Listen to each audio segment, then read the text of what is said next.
When I discovered this, it was transformative for me and transformative for my patients. There are two kinds of people in life. There are people who have plans and goals and work towards those goals. They're like, I'm gonna get up today and I'm gonna advance towards my goals. I wanna accomplish this in life. I'm gonna get better at this.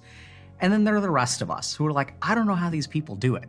I get up today and I struggle. I use a lot of willpower. I try to create habits. I'm trying to be like these people who are productive. But my default state, if you let me do what I want to do, I'm going to do nothing. Now, we look at this and we're like, how does this work? Are these people fundamentally different? So trauma is the big difference here. So let's understand, when we're developing as children, if we grow up in a traumatic environment, what will happen is there's actually something called the loss of the future dimension. So I'll give you an example of this, right? So let's say I go to my parents and I say, hey, I'd like to have a birthday party. Can I invite my friends over? And then parents say, sure.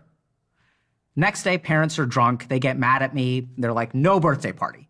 So what will happen if you look at traumatic upbringing is that children can't plan for the future. Any kind of autonomy that they express, an abusive parent will shut it down. And this is highly controlling parents too. We see this so much in Asian and South Asian cultures where parents are like, you got to do this and you got to do this. No drugs, no dating. You're going to study. You're going to learn piano. So what we're actually doing, this is we see so many gifted kids that stall later in life because in these upbringings, we remove the ability for autonomy. When a child tries to express themselves, we shut it down. The second thing that happens is trauma is about surviving today. So I was working with a patient who, would be able to tell within the first 60 seconds to 5 minutes when their dad got home whether they were going to get beaten today.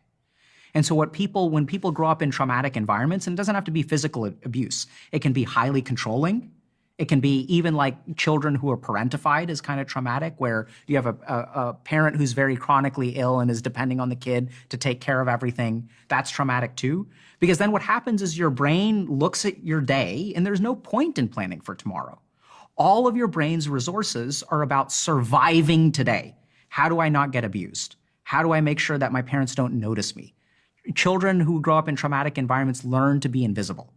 And so then something very important happens in the brain, where it stops planning for the future, because any plan for the future can change depending on whether your parent is drunk or not. And then if I was gonna have a birthday party, I told all my friends and I got canceled, now that hurts so much. So what happens when we get traumatized is we go into survival mode. We go into protective mode. And this is even mirrored physiologically, where we have two states of the body. We have our catabolic state, where we're breaking things down, we're trying to survive the moment. And we have our anabolic state when we are building for the future. Mm-hmm.